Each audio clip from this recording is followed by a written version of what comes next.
आजकल हम देखते हैं कि ओल्ड एज होम बहुत सारे बढ़ते जा रहे हैं, यानी वृद्धाश्रम की संख्या लगातार बढ़ रही है।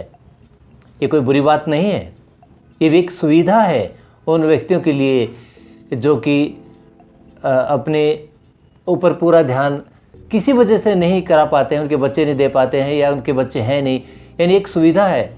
लेकिन क्या सारे ओल्ड एज होम अच्छी तरह मैनेज्ड हैं? ये क्वेश्चन हो सकता है। बहुत सारे उनमें बहुत बढ़िया मैनेज भी होंगे, कुछ ऐसे भी होंगे जो इतने बढ़िया ढंग से मैनेज ना हो। लेकिन जब आप किसी ओल्ड एज होम में जाते हैं तो बहुत सारे ओल्ड एज होम में एक समस्या सामने आती है। वहाँ पे जो वृद्ध पुरुष स्त्रियाँ जो रह रहे होते हैं वो कहते हैं कि सुविधाएं तो काफ़ी हैं, स्वास्थ्य की सुविधाएं हैं, एंटरटेनमेंट की सुविधाएं हैं, रहने सहने की, सफाई की, खेल कूद की, अधिकतर अच्छे ओल्ड एज होमों में ये सारी सुविधाएं मिल जाती हैं। लेकिन कुछ व्यक्तियों की ये शिकायत रहती है कि उनके बच्चे वक्त नहीं निकाल पाते हैं, उनके पास मिलने नहीं आते हैं, जबकि वो चाहते हैं कि बच्चे भी उनसे मिलें, क्योंकि वो एक परिवार की यूनिट है। और जो यूनिट है, यूनिट जब भी होती है जब उसके सारे अंश साथ होते हैं, लेकिन किसी वजह से वो अलग हैं। और कुछ पेरेंट्स को ये दर्द रहता है कि उनके बच्चे उनको इग्नोर किए हैं। हालांकि पैसा सारा दे रहे हैं लेकिन मिल नहीं पा रहे हैं। कईयों को ऐसा भी हो सकता है पैसा ना भी दे रहे हों, लेकिन उस हालात को लें जबकि पैसा भी पूरा दिया जा रहा है, सुविधा भी पूरी मिल रही है, बच्चे अपने काम में व्यस्त हैं, क्योंकि जीवन तो बहुत व्यस्त है, सभी का है, तो वो जा नहीं पा रहे हैं। जब इस विषय पर हम देखते हैं तो थोड़ा सा हमें सोचने की ज़रूरत है। जब हम अपना करियर शुरू करते हैं, अपने काम करते हैं, हम काम पे जाते हैं, मियाँ बीवी दोनों काम पे जाते हैं, बच्चे छोटे होते हैं। बच्चे कहाँ होते हैं? क्रैश में होते हैं। क्रैश के लिए हम सारी सुविधाएं देते हैं, पैसा देते हैं, खाने के लिए चीज़ें भी देते हैं, और वहाँ पे जो अटेंडेंट होता है, जो टीचर या अटेंडेंट जो भी होता है, वो उसको देखभाल करने के लिए भी होता है। बच्चे वहाँ पे क्रैश में रहते हैं। काफ़ी क्रैश अच्छे भी हैं, कुछ ऐसे भी हैं जिनमें इम्प्रूवमेंट की आवश्यकता काफ़ी होगी, लेकिन सारी जिम्मेदारी हम क्रैश टीचर पर देते हैं। हम देर से आते हैं, आके उनको संभालते हैं या जैसे रहते हैं। बच्चा थोड़ा बड़ा होने लगता है, स्कूल जाता है, और स्कूल जाते वक्त हर रोज़ स्कूल से आता है, आने के बाद उसकी ट्यूशन क्लास शुरू हो जाती है। मेन जिम्मेदारी किसकी है? टीचर की जिम्मेदारी है स्कूल में पढ़ाने की, और ट्यूटर की जिम्मेदारी है होमवर्क कराने की या कुछ दोहराने की। ये उसी के अंदर बिजी रहते हैं, और हमने सारा जिम्मेदारी उन पे छोड़ दी होती है, क्योंकि हम जानते हैं हम पैसा दे रहे हैं और वो हमारा काम हो रहा है। तो हमने लेसन क्या दिया? हमने लेसन ये दिया कि सर्विसेज फाइनेंस हो सकती हैं, रिलेशनशिप फाइनेंस हो सकता है। ये सर्विस किस चीज़ की है? ये रिलेशनशिप की सर्विस है जो फाइनेंस हो सकती है। मैं ये बिल्कुल नहीं कहूँगा कि इन चीज़ों की आवश्यकता नहीं है, आवश्यकता है। क्रैश की भी ज़रूरत है, ट्यूटर्स की भी ज़रूरत पड़ती है, लेकिन क्या पूरी जिम्मेदारी उन्हीं की है? नहीं, क्योंकि हम रिश्ते को एक मैकेनिकल रूप दे चुके हैं, एक मशीनरी की तरह चलाते हैं, और उसमें हमारा जो इंटरेस्ट है, जो पार्टिसिपेशन है रिश्ते को बनाने में, वो कई बार मिसिंग होता है, बहुत जगह मिसिंग होता है। तो मिसिंग होता है तो हम बच्चों को पढ़ा रहे हैं। हम क्या हैं? हम एक प्राइमरी स्कूल है। फैमिली एक प्राइमरी स्कूल होता है, बेसिक स्कूल होता है, पहला स्कूल जहाँ पे बच्चा सीखता है कि किस प्रकार जीवन चलता है। जीवन का पहला कदम उसने वहीं पे सीखा है, और वहाँ उसने ये सीख लिया कि रिलेशनशिप फाइनेंस किया जा सकता है। सुविधाएं तो फाइनेंस होती ही हैं, लेकिन सुविधाओं के साथ ये रिलेशनशिप भी फाइनेंस हो रहा है, क्योंकि हम अपने बच्चे को नहीं संभाल पाते हैं। तो ये शिक्षा जब हमने दी है, जब वो बच्चे बड़े होते हैं तो हमने उनको सिखाया क्या है? यही तो सिखाया है कि रिश्ते फाइनेंस किए जा सकते हैं, तो वो भी तो फाइनेंस ही कर रहे हैं। अगर वृद्ध आश्रम में उनको बुजुर्गों को, अपने माँ बाप को छोड़ दिया है, दादा दादी को, माँ बाप को, सबको छोड़ दिया है, तो उसके लिए पैसे तो दे रहे हैं ना, वो भी फाइनेंस कर रहे हैं, क्योंकि जिस स्कूल में उनको पढ़ाया है उसी स्कूल की शिक्षा वो आगे पालन कर रहे हैं, तो सवाल ये उठता है इसका हल क्या है?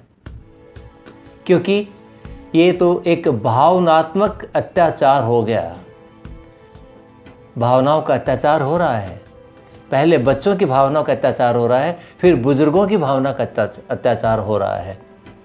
वजह हम हजार गिना देंगे, मजबूरियां हजार गिना देंगे, कभी काम का वास्ता देंगे, कभी समय का वास्ता देंगे, कभी पैसे का भी वास्ता देंगे, बहुत सारी चीज़ों का वास्ता दे के हम इसकी मजबूरियों की लिस्ट बनाकर गिना देंगे कि इसकी वजह से हमें ऐसा करना पड़ रहा है।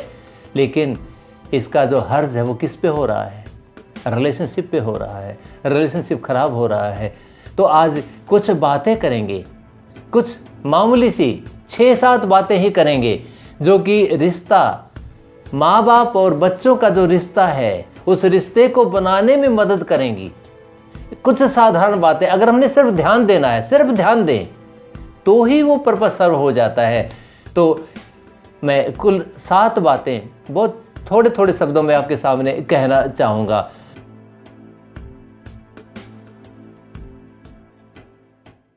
बच्चे की पढ़ाई में इंटरेस्ट लें। पहला,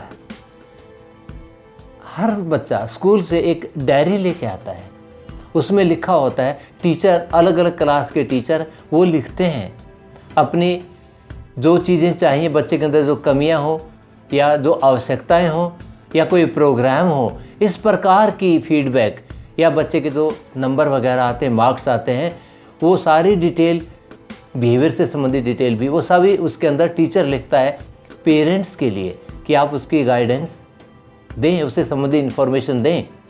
तो हर रोज़ हमें चाहिए, जो बच्चे स्कूल में पढ़ रहे हैं तो उनके डायरी को चेक करें और उसमें जो बातें लिखी गई हैं उन बातों के ऊपर डिस्कशन करें, बातचीत करें, बच्चे से बातचीत करें।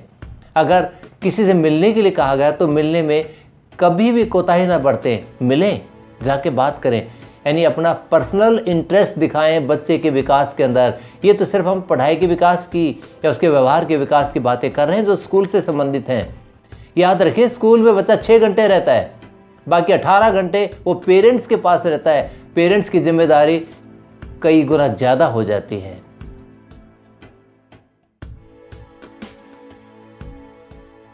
तारीफ करना सीखें। हम अपने बच्चों के अंदर हजार फॉल्ट देख लेते हैं, बहुत सारी कमियां देख लेते हैं। पढ़ाई में पिछड़ गया है, खेलों में पिछड़ गया है, या परफॉर्मिंग आर्ट्स में पिछड़ गया है, 20 लोगों से उसका कंपैरिजन कर देते हैं। लेकिन कुछ चीज़ें वो जो अच्छी कर रहा है, क्या उसको हम अप्रिशिएट करते हैं? अगर हम एक अच्छी बात को अप्रिशिएट करते हैं तो अपने साथ वो एक और अच्छी बात लेके आता है। अप्रिसिएशन एक ऐसा टूल है जो हमेशा बढ़ने वाला रिजल्ट दिखाता है, घटने वाला नहीं, क्योंकि उसे एक संतुष्टि मिलती है, रिकॉग्निशन मिलती है। जिसकी भी अप्रिसिएशन करें तो हमेशा जो भी बच्चे, whatever you see good in the child, जो भी नज़र आती है अच्छी बातें, उसकी तारीफ़ करें। तारीफ़ करने में इतनी कंजूसी क्यों? आप समझते हैं कि तारीफ़ करने से बच्चा थोड़ा सा बेपरवाह हो जाएगा, वो फ्लैटरी से होता है, तारीफ़ से नहीं। फ्लैटरी मत करिए, लेकिन जहाँ तारीफ़ है, जेन्यून तारीफ़ जिसे कहते हैं, अप्रिशिएशन, वो करिए, वो हमेशा बेहतर रिजल्ट लेके आएगी।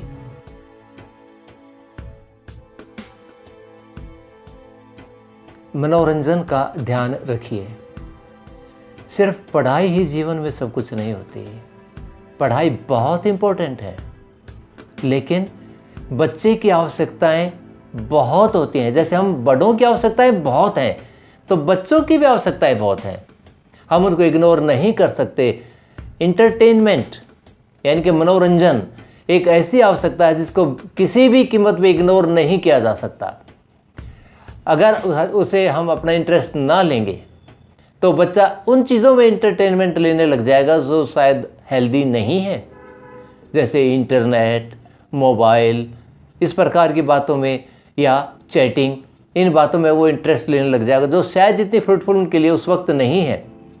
अगर उसके इंटरटेनमेंट का ध्यान रखें, उनकी खेल कूद का, इंटरटेनमेंट का अगर ध्यान रखें, उसको लिए प्रॉपर वक्त दें। हमेशा पढ़ाई पढ़ाई पढ़ाई नहीं।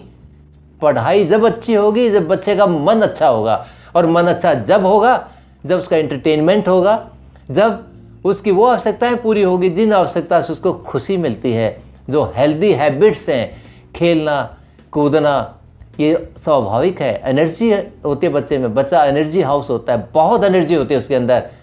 अगर उसको आप यूज़ नहीं होने देंगे तो वो नेगेटिव इम्पैक्ट डालती हैं। इसलिए खूब मनोरंजन का मौका दें, खेलने का मौका दें, और कभी कभी बच्चों के साथ खुद भी तो खेलें, बी पार्टी। आप उनके साथ मिलके कभी अंताक्षरी ही कर लें, कभी उनके साथ मिलके पार्क में घूम लें, छोटा मोटा गेम खेल लें, तो अगर खेलेंगे तो उसका बहुत अच्छा रिजल्ट होगा।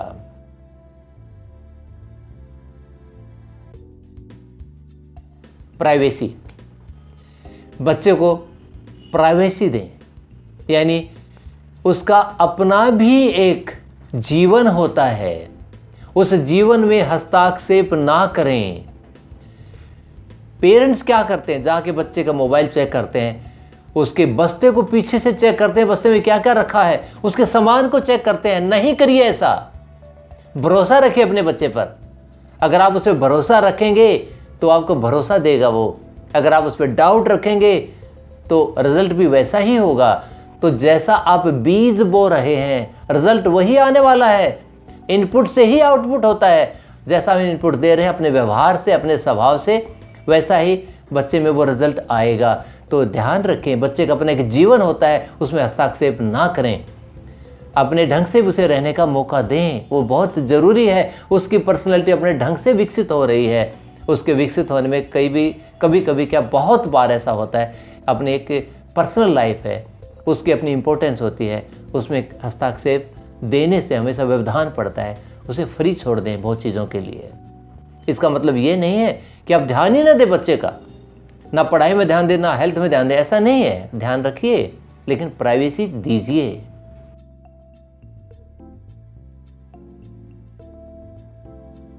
आवश्यकताओं का ध्यान दें। बहुत सारी आवश्यकताएं हैं बच्चे की, उसके कई बार सामान की आवश्यकता होती है, कपड़ों की आवश्यकता होती है, कुछ अलग किताबों की आवश्यकता होती है जो पढ़ाई लिखाई से अलग होती हैं, कई बार उसकी कोई स्किल डेवलपमेंट की आवश्यकता होती है, खेल की आवश्यकता होती है, जैसे मनोरंजन की बात की उसकी भी आवश्यकता होती है, खाना पीना, ओढ़ना पहनना, इनके अलावा बहुत आवश्यकताएं बच्चे की हैं जो कि मानसिक विकास के लिए, शारीरिक विकास के लिए, इमोशनल विकास के लिए, सामाजिक, कितने प्रकार के विकास हैं। उसकी उम्र के अनुसार उसकी मैच्योरिटी होने के लिए आपने पूरा ध्यान देना उनकी आवश्यकताओं पर। कभी बच्चा एक्सप्रेस करता है, इसका मतलब अनरीजनेबल बातों पे नहीं, जो उसके लिए आवश्यक लगती हैं उनके ऊपर ध्यान दें। कभी खुद भी ध्यान दें, कभी बच्चा बताता है तो भी आप ध्यान दें। हमेशा ध्यान रखें कि आपके बच्चे की आवश्यकताएं पूरी हो रही हैं और आपकी वजह से उनमें कोई व्यवधान नहीं पड़ रहा है, बल्कि फैसिलिटेशन हो रहा है।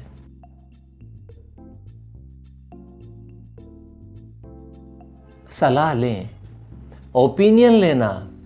पेरेंट्स तो ये समझते हैं कि, बहुत सारे पेरेंट्स, सभी नहीं, कि बच्चे से राय लेना तो एक नादानी है, बच्चे को क्या मालूम।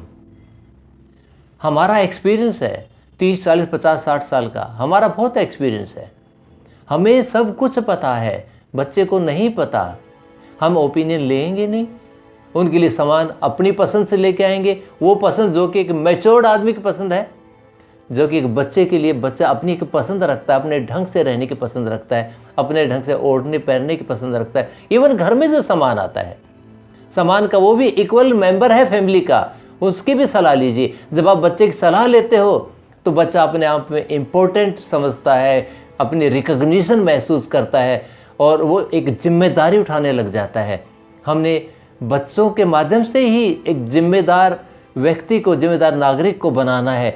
उस जिम्मेदारी को बढ़ाने के लिए उनसे सलाह लेना शुरू से ही शुरू कर दें, ताकि वो समझें कि उनकी सलाह की भी वैल्यू है, वो बहुत ज़रूरी है परिवार के लिए।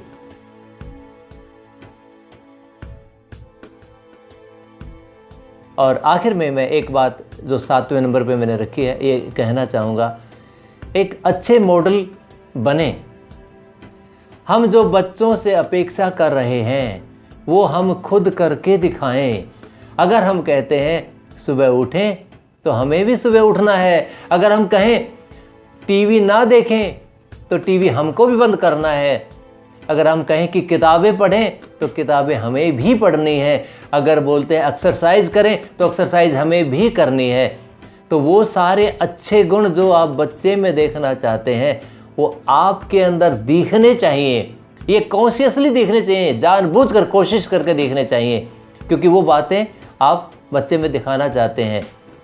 ये सारी बातें बहुत साधारण बातें हैं, कोई भी परिवार कर सकता है, कोई भी कर सकता है, लेकिन हम उसकी तरफ थोड़ा सा इग्नोर हो जाते हैं। हम इग्नोरेंस की वजह से भूल जाते हैं कि प्राथमिक पाठशाला स्कूल जो है वो हमारा घर है, वहीं से बच्चे की पर्सनैलिटी बनती है, उसका व्यवहार बनता है। और अपने घर में ये सारी चीज़ों को शामिल करके बच्चों को एक रेस्पॉन्सिबल बनाएं, रेस्पॉन्सिबल बच्चा और रेस्पॉन्सिबल इंसान बनाएं। तो ये आपकी इन्वेस्टमेंट बच्चे के व्यक्तित्व के साथ साथ रिलेशनशिप की भी एक इन्वेस्टमेंट होगी। रिलेशनशिप एक मैकेनिकल प्रोसेस नहीं है, उसके अंदर भावनाएं होती हैं, और भावना के लिए एक तरफ नहीं होता, दोनों तरफ की भावनाएं होती हैं। भावनाएं फाइनेंस नहीं की जा सकती, भावनाओं का ध्यान रखना पड़ता है। इसलिए अगर हमारे माँ बाप हैं वृद्धाश्रम में किसी वजह से, तो उनसे मिलना जुलना बंद ना करें। अगर हमारे बच्चे हैं हॉस्टल में है, क्रैश में है या ट्यूशन पे जाते हैं, तो भी उनसे संपर्क रखें, डेली बातचीत करें, जितना ज़्यादा हो सके मिलें, और इन सारी बातों का ध्यान रखें। आप देखेंगे कि फैसिलिटी किसी भी रूप में बढ़ें, लेकिन इमोशन नहीं घटेंगी, इमोशन बंद के रहेंगी। वही तो एक रिश्ते की एक वजूद है जिसके आधार पर रिश्ता चलता है। इन सब बातों का ध्यान रखेंगे और अपने जीवन को एक आनंदमय जीवन बनाएंगे।